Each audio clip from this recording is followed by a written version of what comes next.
is out like a light. Out like a light.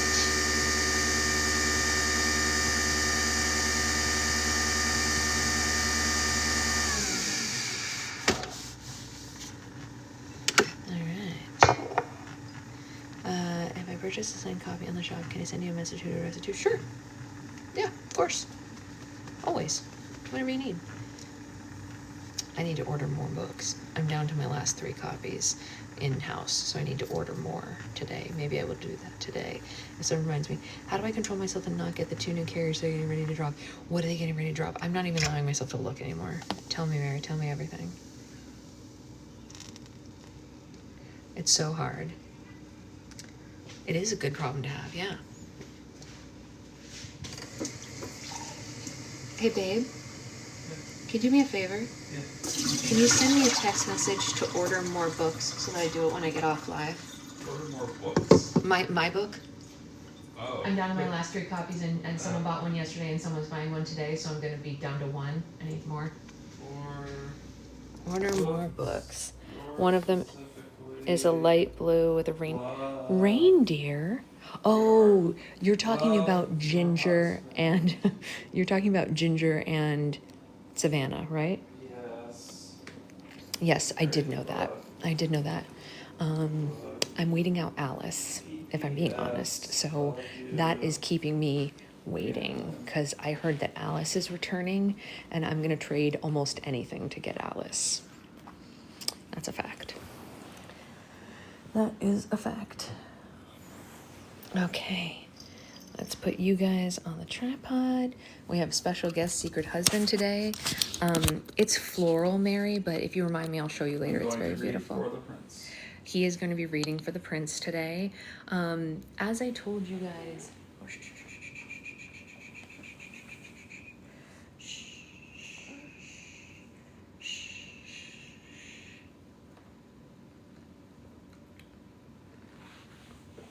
As I told you guys yesterday, you're more than welcome to ask me any questions about the book, but since he's here today, you can kind of ask him questions too, because he was there when I was writing it, and he was a big part of the process. And also, as we discussed yesterday, he made the cover. So if you have any questions about the cover art, you have the artist in the room. And down with people who use AI for their book cover art. Baby's watching Michael Jackson videos instead of Yo Gabba Gabba. You know what? Take the win. My sister used to say this when Zoe was almost 2. All she wanted to listen to was the instrumental Finding Nemo soundtrack and the Luca soundtrack. And she was like, I could be listening to Coco Melon, so I'm going to take the win. And I was like, yep, take the win. Take the win. Okay, so yesterday... we are part of the way through chapter 4 and somebody was screaming pants. So we're gonna pick up where we left off with chapter 4 today. Does anyone have any questions before we start? If not, we will jump in to chapter 4 and I will give a little bit of guidance as to where we are so that Secret Husband, who was not here yesterday, will know where we are. He knows the story, obviously, so I can just give him, you know, a little bit. But if anyone has any questions, now's the time to ask. Although, as we go chapter by chapter, you can always ask questions then as well. What do you think's going on with my hair here? What do you think this is? What do you think this piece here is? Just like decided to abdicate from the braid. Okay, so chapter 4, the Edward segment is, in case you don't remember, this is the part where he's on the boat with his parents and they're like berating him for not doing anything for the country. So, we're reading the book that's... Chapter 4 is that? Yeah. Oh, okay. Like, it's a flashback to before he got to Astoria. Oh, yeah. What do you think is going on? Yeah. So, to the person asking what the book is, it's this book that's pinned right here. I wrote this book, and it's called The Prince of Oregon, and we are reading it. So, we're in chapter 4. There's nothing left to do, Edward exasperatedly fell onto a lawn chair. Al and James have taken all the good posts. Now he was pouting. Even he had to admit that at 30 years old, pouting was not a good look. What about Astoria, Alfred? His mother, Queen Gwyneth, turned to his father as though a light bulb had just gone off in her head. He could go and take care of that for us. He's so charming that they Her voice trailed off, letting her husband mentally pick up where she had left off without saying it outright in front of her son. What she was thinking was that those backwoods, almost Americans, might just trip over themselves to accept her all too handsome to believe son as one of their own. He'd be, she cleared her throat, nearly whispering, sweet and certainly less threatening. King Alfred stroked his chin in the most cliché of thinking poses. Now there's an idea. Edward, son, how do you feel about going to America? Morning, Brittany. Truthfully, Edward loved the idea of going to America, and why not? It was the land of opportunity. He certainly had cousins there. Perhaps he would go to this Oregon place and it would change the course of his life. He would turn around this failing town that his father owned and make the whole of the Whitelock Isles proud of him, and he would return a hero, and then he could go back to living his life without them breathing down his neck. Back in Moonbeam Mugs, there were elderly women, men dressed in flannel, and even children staring at him from all sides. This was his moment. This was his chance. Well, hello, good people of Astoria, he added by way of greeting them. Thank you so much for your kind and hospitable welcome. I look forward to speaking with many of you as I take the helm in the coming weeks here. At this point, standing from the diner booth felt right as he scanned the room, getting a feel for the type of people watching him. They looked stunned, a little disheveled, and frankly, they were all wet. Edward's gut reaction was to scrunch up his face and pull back away from the plebeians before him, but still, he forced himself to continue smiling instead. My father, King Alfred, has told me of the grand history of trade and commerce that this land possesses, and he has entrusted me to help you return it to its former glory. People all around him broke out into cheers, all except for that woman toward the middle of the pack who looked stunned. She pulled a beanie from her head and a mop of curls flopped all around the incredulous look on her face. Oh, you've got to be kidding me, Edward heard her mumble before she pushed her way through the crowd and out the door. Maureen Donnelly stepped forward, standing in for her missing fisherman husband who had gone to fetch the herring. Well, on behalf of everyone here at Moonbeam Mugs, I just want to say that we are indeed excited. We didn't even know we had a prince, let alone a king, she emphasized, looking around at her fellow Astorians. Our port's been dry for so long that, well, we could really use someone with good sense to turn it around. Chapter 5. Outside Moonbeam Mugs. Emma. I was halfway to read between the vines when I got a bee in my bonnet and decided to turn around and head back toward Moonbeam Mugs. Who did this guy think he was anyway, and what was Mikey Donnelly doing with him? The man was acting like he was under some sort of witch's curse, or he'd been inducted into a cult. I couldn't decide, as I stormed back, which of those would be worse. As I approached the cafe, the Prince of Astoria and his subjects seemed to be all done with their royal breakfast meet and greet. Mikey, I stepped inside and walked directly up to the man who'd been my father's friend since before I was born. What on earth is happening here? You left without answering my question. Thank you, Lady Donnelly, for such a delightful meal. I do hope to have the opportunity to dine with you again, the prince said as he took Maureen Donnelly's hand and he kissed the top of it. Dine with her again? He'd been served by her, not dined with her. Lady Donnelly? I raised an eyebrow at Mikey. Since when is Maureen?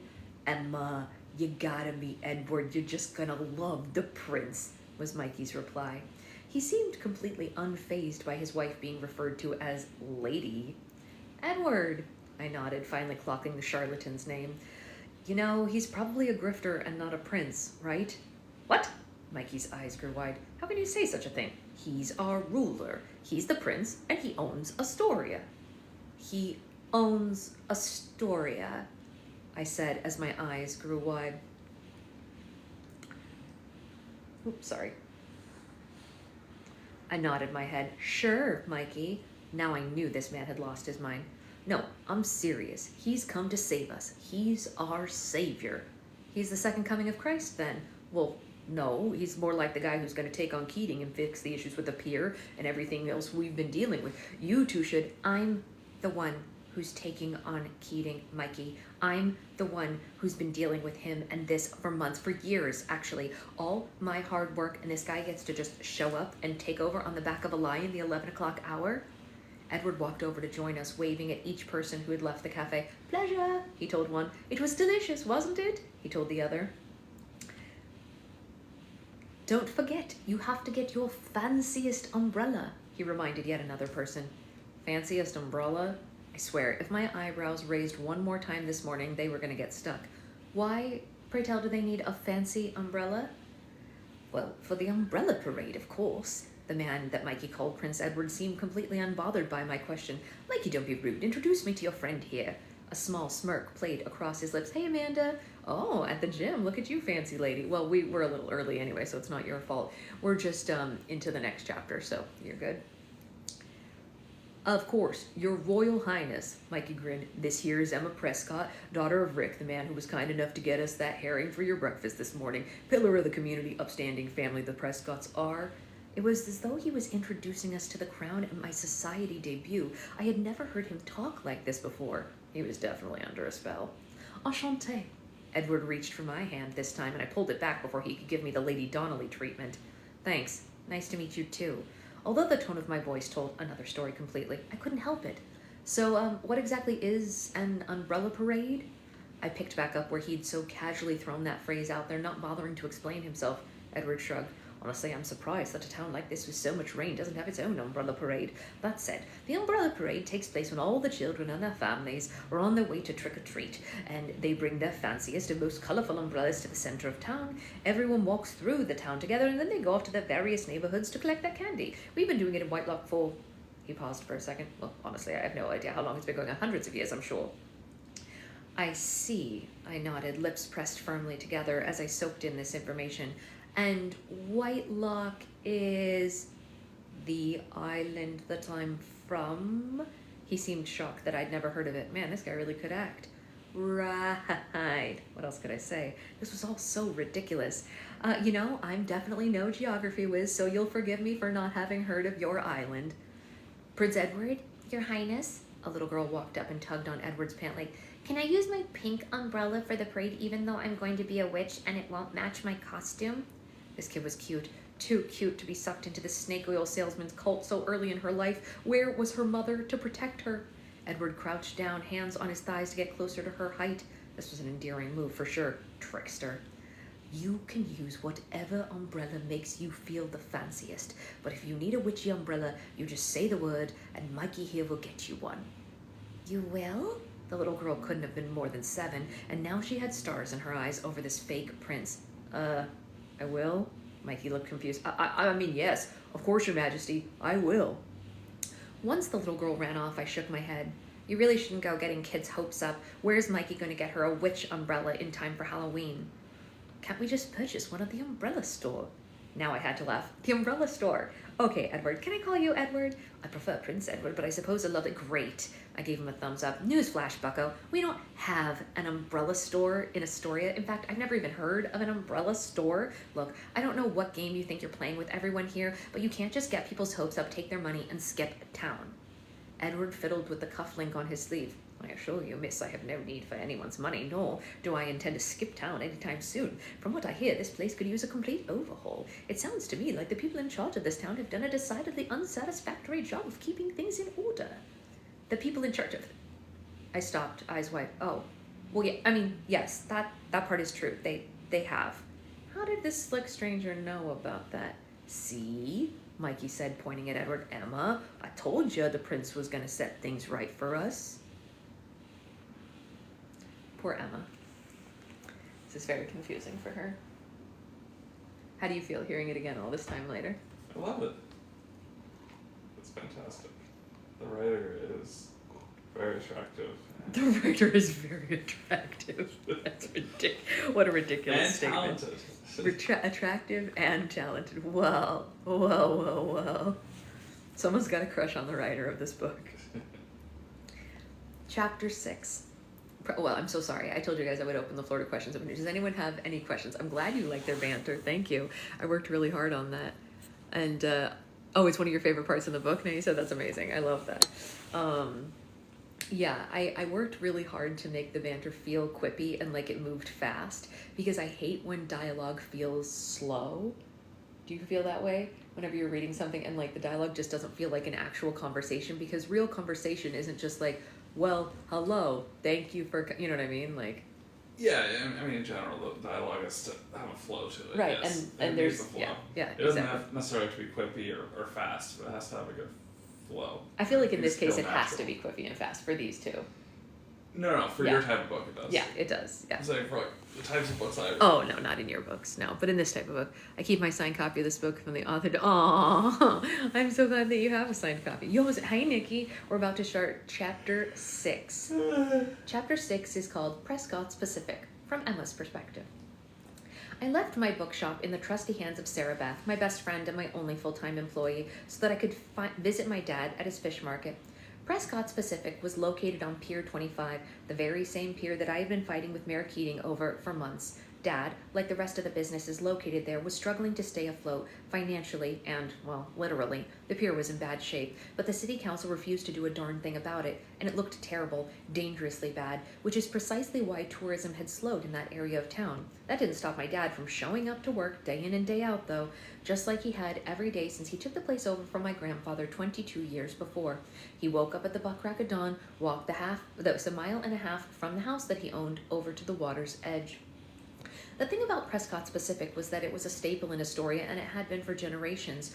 Only now that everything had fallen into disrepair did our family's business start to falter.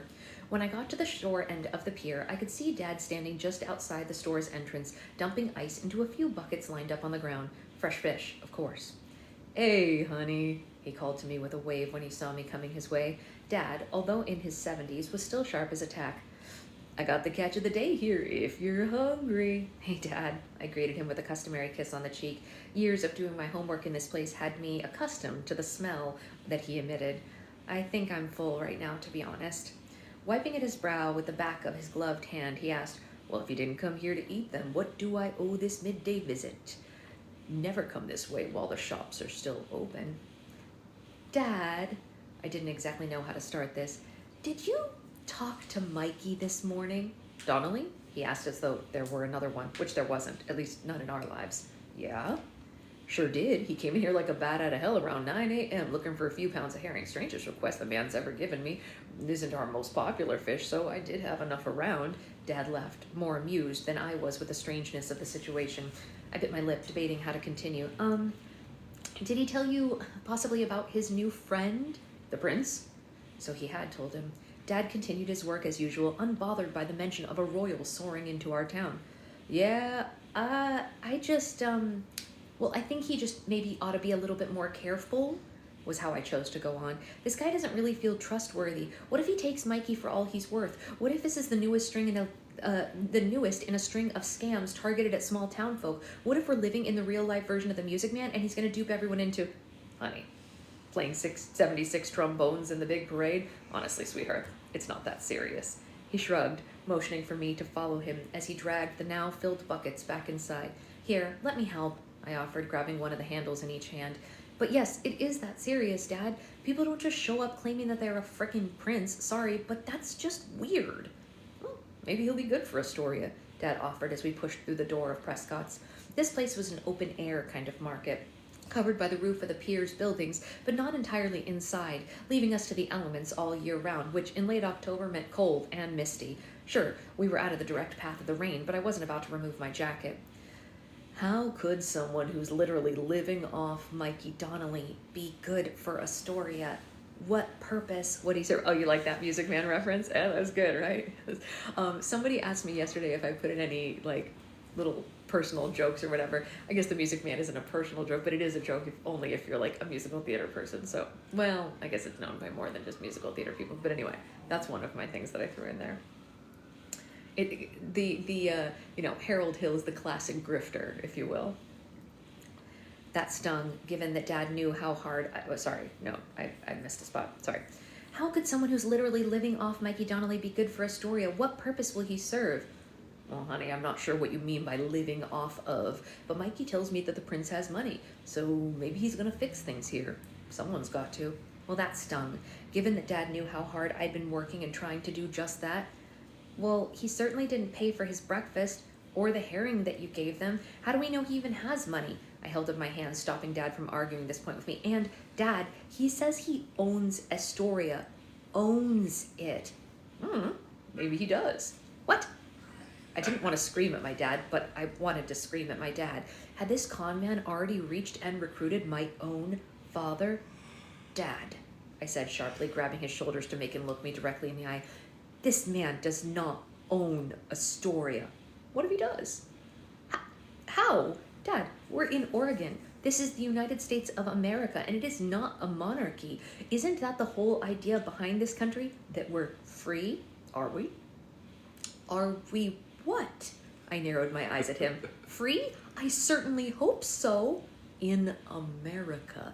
He emphasized each word. Mikey said that we're not actually American, that Astoria was never officially purchased with the rest of Oregon. I guess there was some hoopla, but in the end we belonged to England. Really? I burst out into laughter. Dad, don't you think that if we were some long-lost commonwealth of the British descent that we would be taught that in school? Dad just shrugged. Maybe, maybe not. You've said it yourself how poor the school system is here. Maybe the teachers don't even know. Maybe that's something you ought to fix when you get voted into the city council. Okay, I paused, taking a deep breath. Let's just pretend that that's true for a moment.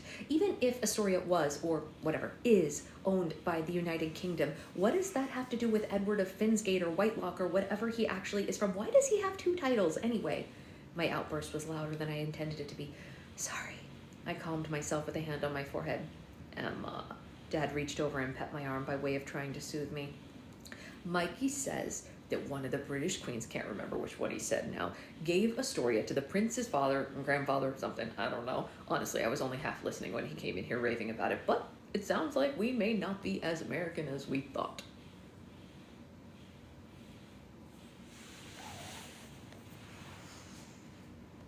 Are they American? Remains to be seen. He was right. We're not free. He was right. We're not free. No. Turns out... Yeah, never mind. Turns out I had a premonition. Turns out, a premonition. Also, you've experienced it once already. Yes. I didn't know it was going to return to me. Anyways, he's anyway, right. Let's bring him back. Mr. Rick Prescott turns to be correct. At this point, it could be an improvement. Yes, at this point, being owned by England might be an improvement. Amanda's correct. And honestly, if Whitelock were real, being owned by Whitelock would definitely be an improvement. Yes. Hey, Tiffany. All right.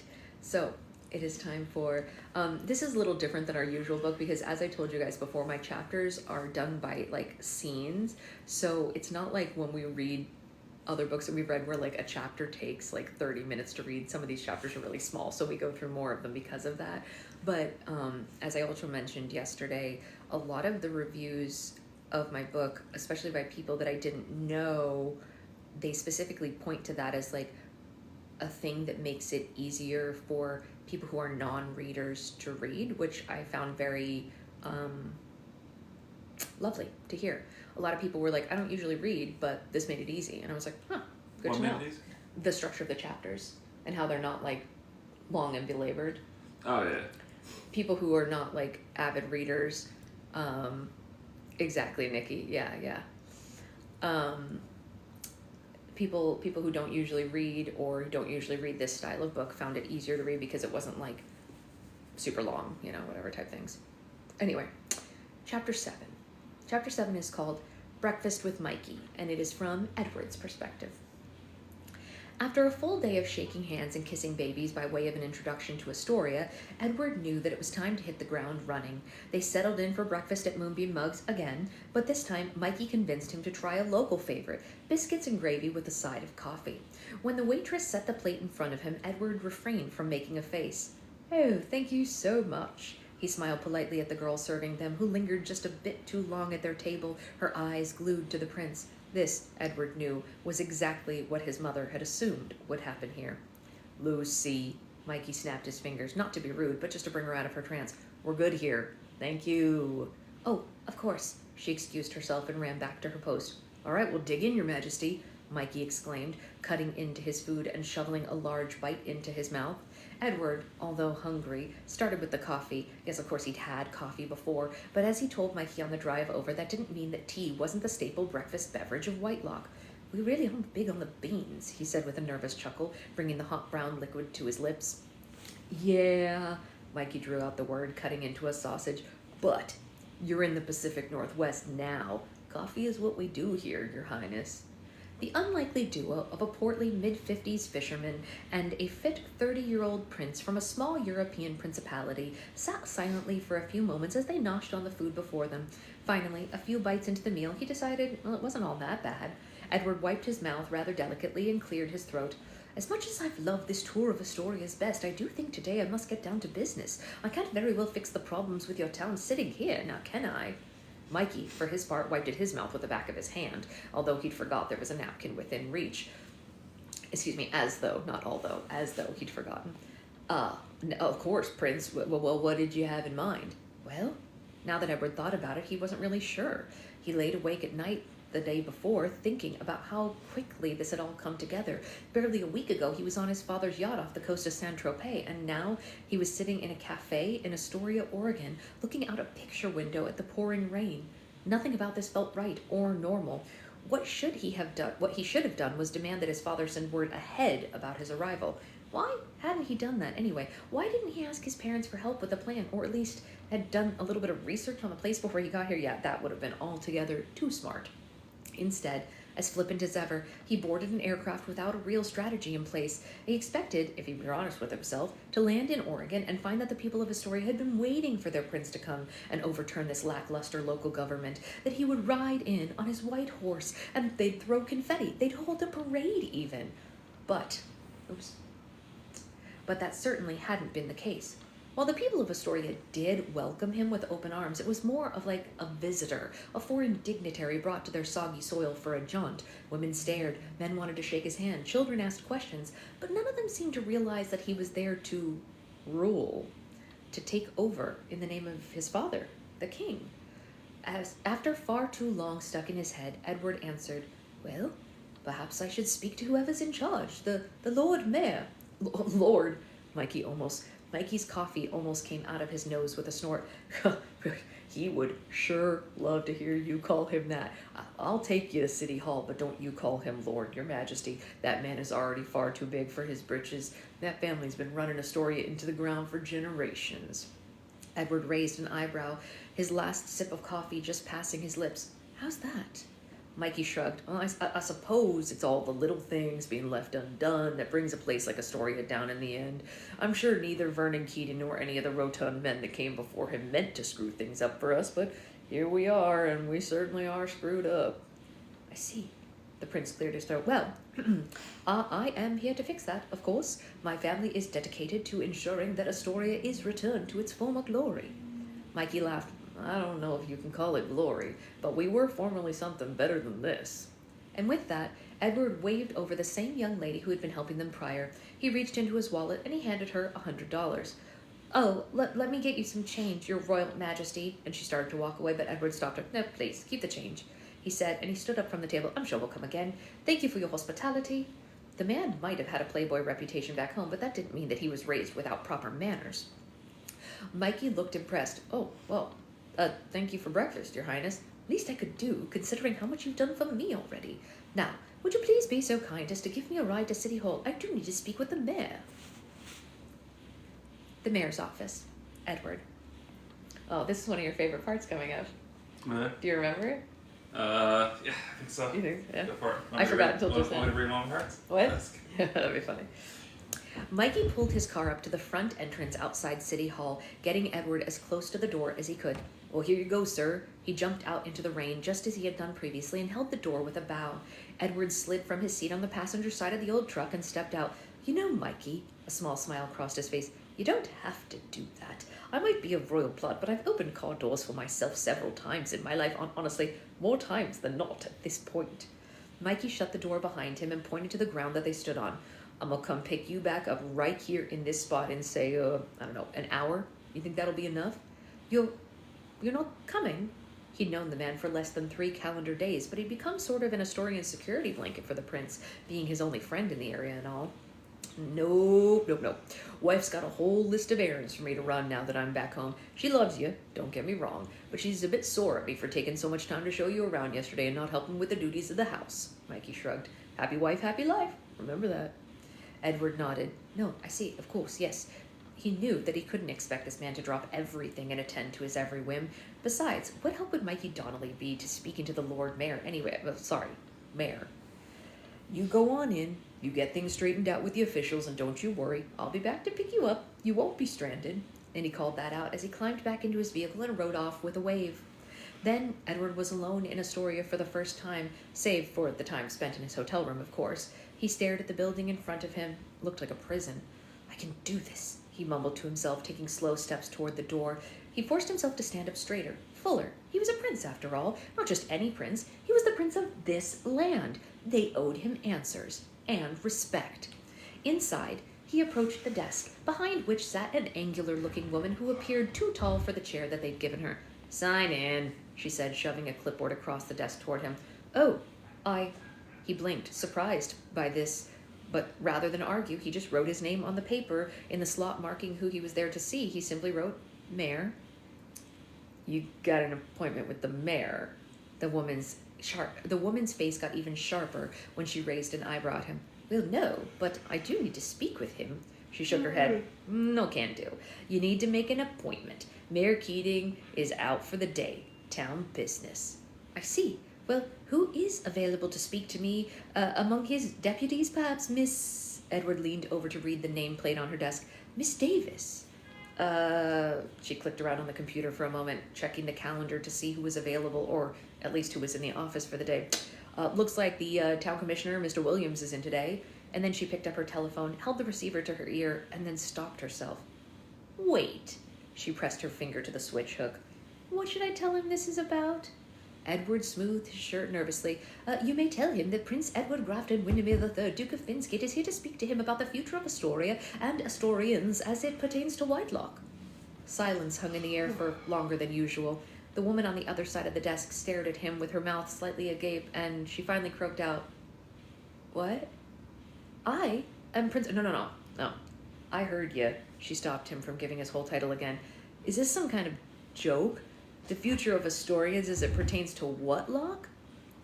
Whitelock, he corrected. The Whitelock Isles with my father, the king. I arrived in Astoria just 2 days ago, but as of yet I've not met with any town officials.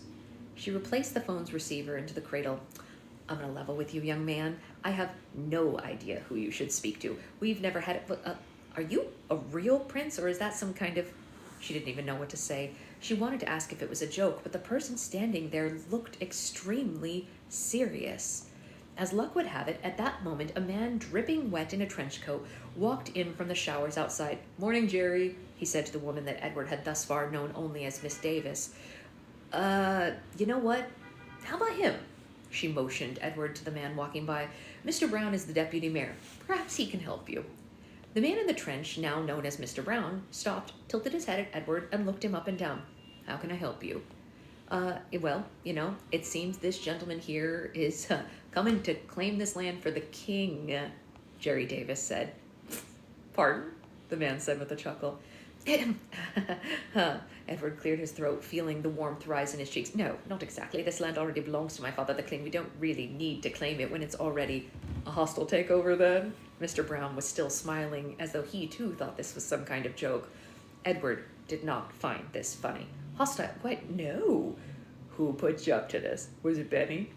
I assure you, I don't know anyone named Benny. Frankly, I don't know anyone at all in this town except for Mr. Donnelly and his wife Maureen, but, yeah. The man in the trench laughed again. This is Mikey Donnelly's sense of humor. Are you an acting student? Now Edward was more frustrated than embarrassed. Sir, I am neither a product of Mr. Donnelly's sense of humor, nor am I an acting student of any kind. I am the Prince of Whitelock, and I've come to speak with the mayor. Now... He cleared his throat again and motioned to the lady behind the desk. Miss Davis here has informed me that your mayor is out of the office on town business today, but I do need to speak with someone in this office, and if that someone isn't going to be you, I'll thank you to point me in the right direction. Immediately. I like it. Uh-oh. No, good. Uh-oh. Uh-oh. Oh, you see Dad? She's waving at you.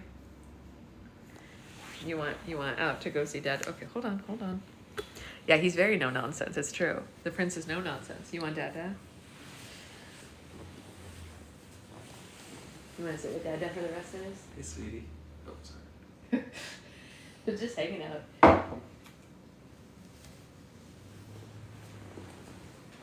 Is she? Sometimes when she wakes up, she wants some snack. So she goes. She got a snack. Mom, I can't see Dad with your hand there. That's right, but she can now. She's cuddled with Dad on the couch. All right, so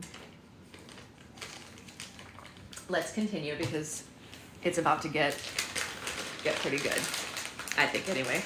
This next segment is called A Run-In with the Law. Perhaps making demands out the gate wasn't Edward's brightest move. Mr. Brown scratched at his jawline, no longer laughing. Edward's outburst had made him pause. Well? Edward wasn't in the mood to wait any longer. Young man, if you're insinuating that you are somehow the Prince of Oregon, Astoria, well, Whitelock, not the whole state of Oregon, Edward corrected, making it sound like the man was insane for suggesting such a thing, as if that were such a far cry from what he was actually saying. What Edward hadn't done, however, was notice the way that Mr. Brown had already motioned to Miss Davis before he slowly replied, making each word take longer than it should have. I see. You're really a prince. Of course. His tone placating Edward's claims. Miss Davis turned back to her computer, clickety-clacking away. Edward assumed that she had just gone back to work. Yes, exactly, Edward nodded, choosing this moment to speak slowly as well. Perhaps he thought that they'd be more likely to understand what he said if he did so. I am the Prince of Whitelock. My father, King Alfred, your sovereign, sent me here to... And just then, the same door that they had all come through pushed open and two men stepped inside. Morning, officers, Mr. Brown greeted the two men in horrible khaki brown. Morning, one of the men tipped his hat as they approached. What seems to be the trouble here? The trouble, Edward started in right away, is that no one will tell me who I need to speak to while the mayor is out for the day. Uh-huh, the man nodded and Edward clocked the sheriff badge on his chest. And you are... Edward took a deep breath, closing his eyes for a moment before diving in again. Prince Edward, the young man in a uniform cut him off with a laugh. Prince, I thought they were yanking our chain when they said some dude was over here raving about being a prince. Edward pulled his head back. Officers, this is no laughing matter. I'm glad you've arrived because I could use your help. Son. The older man gently grabbed his arm and motioned for the younger man to go around to his other side. I think we should take you to just dry out. Edward looked at the sheriff's hand on his arm incredulously and then down at his clothes. I appreciate your concern, but I'm not that wet now that we've been inside for a few... At the local jail. It ain't that kind of dry, the sheriff's deputy said, shutting the door to the cell that they'd quite literally thrown Edward into. He was, in a word, shocked. Don't I at least get a phone call? Sad for Edward. He's in jail, you guys. A prince in jail. They don't know he's a prince, huh, honey? Right, baby? Hey. Hey. Just went back and watched some old videos. Oh, I know, she's so big now. It's crazy, right? All right. Chapter 8. The Jailhouse. Edward. Edward could hear Mikey coming. He was ranting and raving from the moment that he entered the building and continued as he pushed past the front desk and the sheriff's deputy. Oh, way back when he was just secret boyfriend. That was a long time ago. What happened? She was watching some old videos and she stumbled upon someone referring to you as secret boyfriend, and she was just noting how much life has changed. Yeah. And now SB is secret baby. I wish we had a playlist of all the England videos. We do. We don't. Oh, we don't? You always say that, and now we can never find them. Oh, well, we can go back and find them. I don't know, whatever. It's impossible. They make it impossible. I'll do it one of these days. Oh, the kitchen and his living room. Yeah, we did do book club there a couple times. That's right. That's right.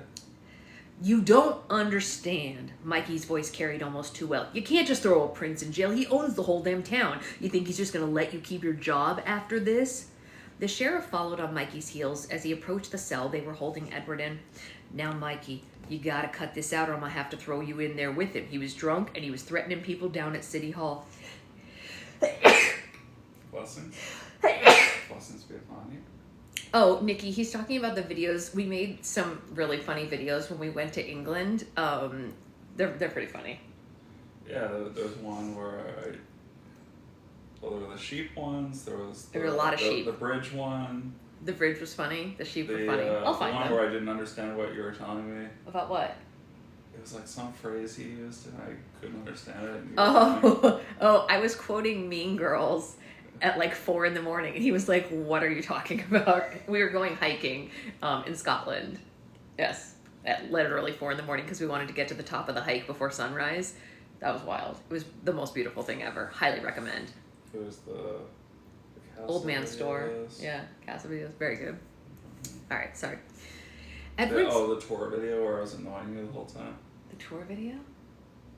The one where I kept on, like while we were on the red bus thing, I kept on commenting on stuff and you were just not having it that day. Really? Yeah. I don't remember that. He has watched Mean Girls. Yeah, you've seen Mean Girls, right? I think I've seen it, but I couldn't tell you what happens in it or, anything. Sure. I remember some outfits and that's about it. Really? Yeah. Okay. Well, there you go. Edward's mouth dropped open in complete shock as he stuck his face against the bars. "I most certainly was not, George." Mikey addressed the sheriff. "I picked him up from his hotel this morning, took him to breakfast at Muggs, and then dropped him off at City Hall myself. Even if the man had been drinking since 6 a.m., he would have sobered up by this time. I swear on my 3 girls that he didn't have a lick of alcohol the whole time he was with me." Mikey held one hand up and then crossed his heart with the other. "You have my word. Now let the prince out of here before his father sends some people over here and we're all in trouble." Edward couldn't tell if Mikey was seriously concerned that his father might cause problems for the town if they found out he was in jail, or if he was just trying to help get him out by any means. For his part, Edward knew that his father would do exactly the opposite if he found out his son had been thrown in jail. By the age of 30, Edward had done a fair number of stupid things in his life, but landing himself in jail was a new low. Being that his parents had entrusted him with this assignment, he knew they would be none too pleased to see where he was currently standing, which was precisely why he had absolutely no intention of telling them. Not today, not ever. "Mikey," the sheriff held up both hands, trying to calm the man in front of him, "you can't just come into my jail and offer up threats by proxy. The boy was causing a ruckus whether you think he was drunk or not." With a deep sigh, Mikey lowered the tone of his voice. "Look, I'm sorry. The kid's just got no one else to look out for him here. Besides, he does own the town." "You both keep saying that." Sheriff Thatcher shook his head slowly. "You know what? I don't really care if he does own the town or not. He can't go on like that. If I release him into your care, do you promise to keep him under control?" The idea that Mikey Donnelly, the man with a mustard stain on his shirt, would have to keep a European prince under control seemed comical, even to him. "Sure," he replied anyway. "I'll keep this super proper British guy who doesn't even put sugar in his tea under control." "Whitelockian," Edward corrected, his face still pressed against the cold metal bars. Common misconception." The much younger sheriff deputy asked through chewing gum, "If you're not British, how come you got a British accent?"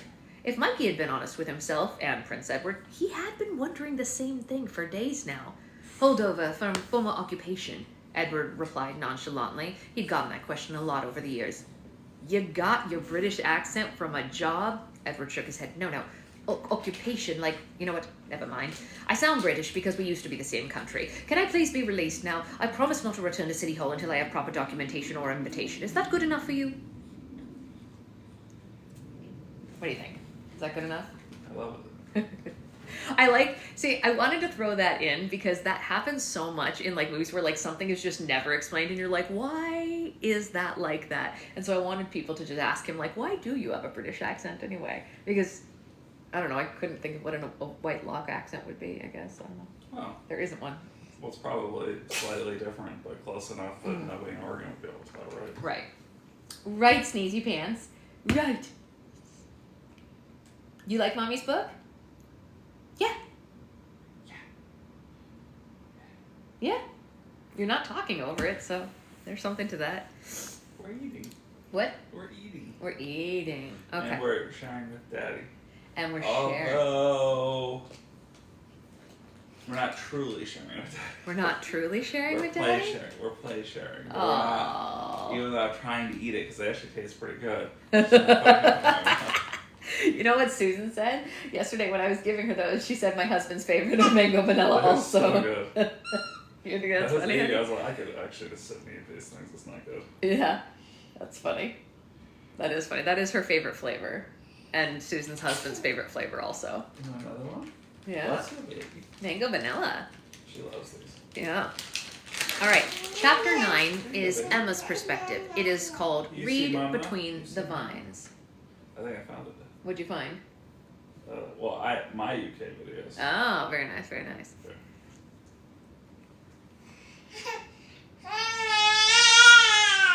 Oh, yeah, you see Mommy?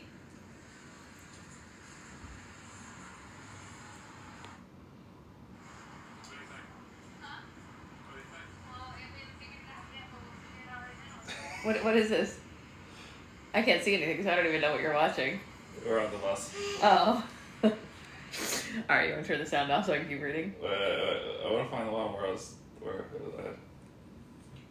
Well, why don't I keep reading, and when you find it, you let us know. Okay, no sound. Read Between the Vines, Emma. Oh, God, I heard Sarah Beth gasp.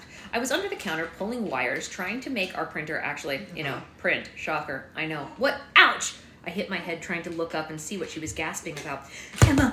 Emma! She kicked me from under the table where I was standing. The prince is coming! I rolled my eyes. Sarah Beth O'Connor, I told you, he's not a real prince. He's just some dude in a fancy pants suit who somehow managed to dupe the whole town into— Ouch! She kicked me again, much harder this time. Hello, Your Majesty. Welcome to Read Between the Vines. I crept up to a standing position slowly, knowing that if she was kicking me that hard and speaking that loudly, I was bound to find Mikey and Prince Edward at the counter, right there, within earshot. Crap. Afternoon? Edward tilted his head with a half nod, half bow sort of thing at Sarah Beth. Mikey looked astonished by what he'd overheard. Emma. Mikey furrowed his brow and motioned with his head for me to join him at the side of the bar counter. Can I speak to you for a moment? Why did it sound like I was a teenager caught smoking in the school bathroom, when in reality I am a grown woman with a thriving business of her own, a whole adult who doesn't need to answer to anyone, let alone some elderly Gen X dude who had been conned by some bamboozler in a blazer? Regardless, I stepped to the area where Mikey had. How can I help you today, Mikey? Did you and Princey Pooh come here for a drink or a book? Maybe both?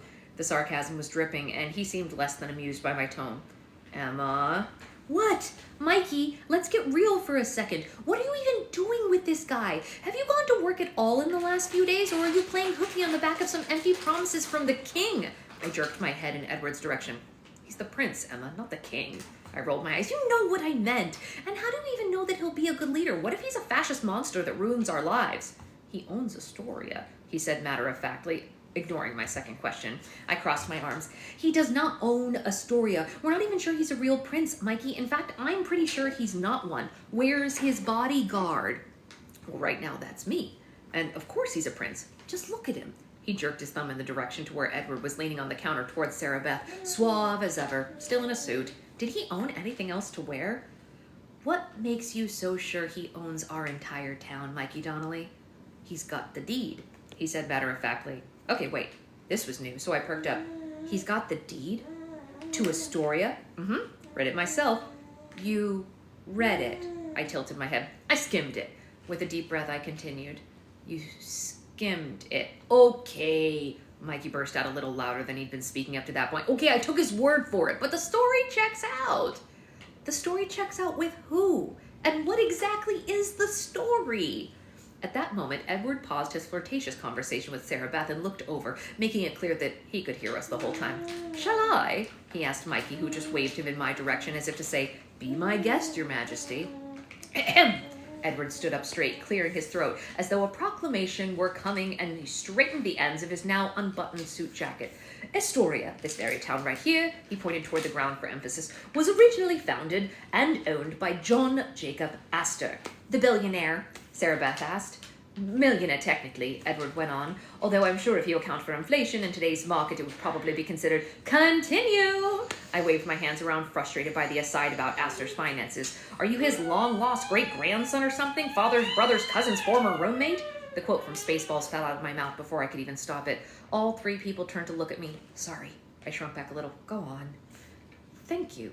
He looked a little stunned by all that I'd said, but he went on as though he were reading from a script. John Jacob Astor, through several strange deals, gave the land at that time known as Fort Astoria to the Pacific Fur Company, one of his many companies, dealings, etc. They, in turn, sold it to the Northwest Company. Then, he emphasized, letting out a deep breath, things got a smidge hinky-dinky during the War of 1812, and they sold the land here. He motioned with his hand as though we were playing a game. Now one of us was allowed to fill in the blank. No one answered. King George! Thus, this waterlogged land was named Fort George. Wow! Sarah Beth sounded genuinely impressed by this fairy tale. Okay, I stopped him. So if the story you're telling is true, America doesn't own Astoria, but England does. At that point in time, yes, Edward nodded. How, pray tell then, does that get us to you literally owning the land that we're standing on, Mr. Finsgate? Duke of Finsgate, he corrected me. But as we established previously, you can simply call me Edward. I wanted to roll my eyes, but I refrained. Edward, I added with a nod to show that I would do just that. Whitelock, where I was born, well, the Whitelock Isles to you all. To who all, I wanted to ask. We'd never even heard of such a place. Let me get your booger. That's all over your face. Gross. That's all my hands do. Do you need a napkin? I need it to wash my hands. Well, why don't you put her in here, and you can wash your hands. Where'd the booger on her face go? It's still there. Let me have it, you nerd.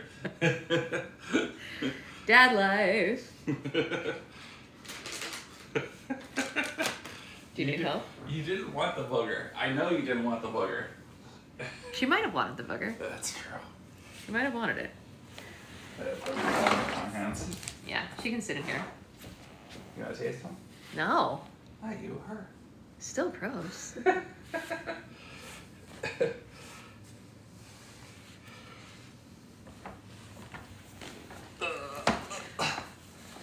Was given independence from England. My great-grandfather, one of the Queen's cousins still living on the island, was given control of the land, named king, and voila! We were freed from their grasp. He sounded so excited, as if he were maybe leading the Pledge of Allegiance to some fifth graders. What does your island gaining independence from England have to do with you becoming the fascist leader of Astoria?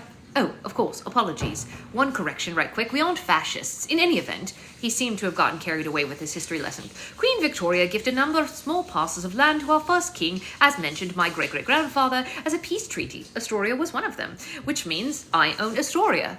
Oh my God! At the end of the story, Sarah Beth clapped her hands excitedly. This is so wonderful, Emma, he really does own Astoria. He doesn't. I attempted to correct her, but I was cut off. I assure you I do. I even own the people here, if you want to get legality of it. You own the people. Us, he nodded. See, he is a fascist. Only a fascist would claim to own people. Sarah Beth looked thrilled. Oh my God, monarchist. Well, Edward stopped her. Technically, I'm a monarch, but now we're just splitting hairs.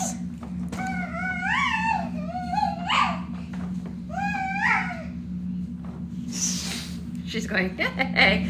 Are you so happy that he owns it? Are you guys having a dance party? Yes. Yeah. This is incredibly cute. Dance party. All right. Read Between the Vines, Edward's perspective. Same chapter. Read Between the Vines was quaint, or at least Edward thought so. It was a nice place to spend an evening, but a strange convergence of business plans. A wine bar in a bookstore? The more he thought about it, though, the more sense it made. People like books, people like wine, and people like to read and drink wine at the same time. Smart lady here. Still, my goodness, Angel Face. Still, he had yet to see the purpose of Mikey dragging him down here in the early afternoon before the place officially served alcohol. They haven't even so much as popped a cork in his honor. The wine wasn't flowing, only the sarcasm from this Emma woman. Smart she might be, but a tad shrewish if he was being honest. Mikey, old chap. Edward pulled the man gently by the arm and took him aside. Remind me, if you could be so kind, why are we here? These ladies look lovely, but I do have a quite lot to do, and it seems coming to a wine bar bookstore combination shortly after lunch might not be the most valuable use of my time. Mikey motioned to Emma, the owner of the establishment, who had been nothing but a thorn in Edward's side. Emma knows a lot about the goings-on here in Astoria. way more than me. You know I'll help you in any way that I can, but that girl's had schooling. And she's been trying to right things in this town in a way that no one has in a long time. Certainly not the mayor or anyone on that damn city council, excuse my language. Never mind that, Mikey. Edward patted him on the shoulder. You must know I've heard much words. In any event, she doesn't seem keen to help.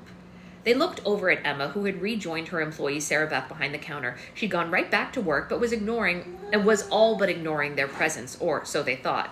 And then she sighed. Help with what? She asked, not looking up from the computer she was working at. Well, you see, Mikey started in, the prince here could use some of your insider knowledge. Your dad told me that you've been looking into permits and repairs and the like for months now, and even I know you're running for city council. Isn't that election in just a few days? Sarah Beth shook her head. Nope, she's all but given up, Mikey. What? Your dad was so proud of you. Your mom, she would have... Mikey trailed off. You can't quit when you're so close to the finish line. I didn't quit, Mikey. Emma stopped typing and looked up at him. But it's not like I even stand a chance. Why put more of my time into a lost cause when I need to figure out how to get the pier fixed before Dad literally falls into the Pacific Ocean? I only have a few supporters, and I managed to... Well, I secured 3 endorsements at first. One of them was the Pine Ridge Post, if you can believe that. That's a local paper. Pretty big deal. Mikey added to catch Edward up on what she was talking about. Yeah, it would have been freaking great. They came here, they interviewed me, they took pictures at the Vine, which she and Sarah Beth affectionately nicknamed Read Between the Vines. So, what happened? Edward's eyes narrowed. He seemed genuinely curious, actively listening, which came as a surprise to Emma. They called one day and they let us know that they're frickin' cowards, Sarah Beth burst out. She was all but growling at the thought of it. Emma motioned for her to calm down a little. Not exactly that, but... Yeah, exactly that, Sarah Beth went on. I have it on good authority that Mayor Vermin paid them off to not print it in the end. Your mayor's name is Vermin? How does one with such an unsavory name even get elected? Edward laughed quietly. Nah, the name's Vernon, Mikey corrected, but these girls here ain't his biggest fan. And why should we be? Sarah Beth asked. He's done nothing good for Astoria literally ever, and he's single-handedly ruining Emma's chances to turn things around.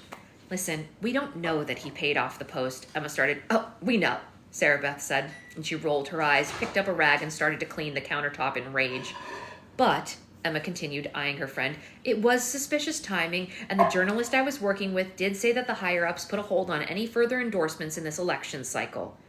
Edward felt terrible. She looked genuinely disappointed by this turn of events. That sounds terrible. I thought that kind of bribery or suppression of free speech wasn't allowed in America. Aha! So you admit it. We are in America. Emma crossed her arms over her chest, smugged, thrilled with her gotcha. Edward rolled his eyes at her. You're not in America. You're technically a White Lockian enclave, if you must know. But it has been made clear that all of you thought you were in America. So how is he getting away with this? And when can I meet this man who's clearly in need of being removed from office immediately? In fact, why do we even have a mayor? I see no reason to divide power in this way now that I'm here. It's not going to be that easy. Mikey shook his head. People love you, Your Highness, but they're also very stuck in their ways. Vernon Keating's been the mayor of Astoria since, 1998, Emma answered. She really did know everything about this guy. How is that even legal? Sarah Beth exploded again. Whatever happened to freaking term limits? Yeah, I've been wondering that for years. I have no idea how he's getting away with half the stuff he does. I've been doing most of my research now at the City Hall archives, but I never thought to look into the term limits thing. That was Emma's response. He liked this girl. She had drive and spunk. Well, Edward stepped forward and slid onto one of the bar stools, invested now, elbows leaning on the counter in a way that would undoubtedly make his grandmother smack him with her scepter. Maybe that's where we begin. We'll find all the funny dealings this man has done, and then your townspeople won't be so bothered when I show them my official papers and how it matches up with the town's records, and they'll toss him out on his rear. Emma seemed surprised at the cunningness of this plan. Yeah, and when exactly are you planning on showing us this famous deed of yours? Deed? Edward asked. Mikey said that you have a deed. He saw it, or something like that. Emma knew very well that Mikey had not seen the deed, and she wanted to catch this man in his lies. If you show me the deed, I'll take you to City Hall archives, and I'll help you oust Keating. Well, what I have is a proclamation, but there should be plenty of documentation here in Astoria explaining our ownership. Why don't you take me there and we'll find it? Will that convince you? All right, you've got yourself a deal. She reached her hand out and they shook on it. We'll go tomorrow. No can do. Edward shook his head. Sorry, love, I've got the umbrella parade tomorrow. Oh! Sarah Beth perked up, happier now than she had been discussing Vernon Keating's shady dealings. I heard about that! You gotta be kidding. Okay, fine. We'll go bright and early on Wednesday then. 8 a.m. when they open. How's that? What is it with you people and waking up before the dawn? Edward shook his head. Never in my life... Edward, dawn is at least an hour before 8, Mikey corrected him. It's an expression, my good man, from a fellow like myself who really enjoys his sleep. He sighed, thinking of his parents and how disappointed they'd be to hear that he was postponing his responsibilities in favor of a few more hours of sleep. Fine. I'll meet you there at 8 a.m. Dun dun dun! The next chapter. We ride at dawn. The next chapter is longer than the amount of time we have left, so we'll read that one on Monday. But that's where we're at. So I hope you all are enjoying, the first quarter of The Prince of Oregon. Does anyone have any questions before we scooch to the farmer's market? I do. Okay. Why